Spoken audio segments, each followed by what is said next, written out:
You ask Tiger to solve. This deals with linear equations with one unknown. The final result is m equals -24. Let's solve it step by step. Group all m terms on the left side of the equation. Subtract 3m from both sides.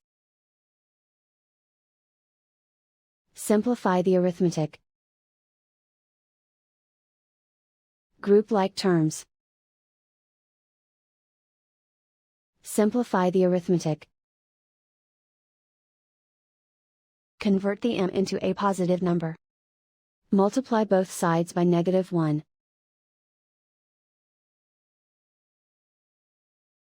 Remove the ones. Simplify the arithmetic. And so the final result is m equals -24.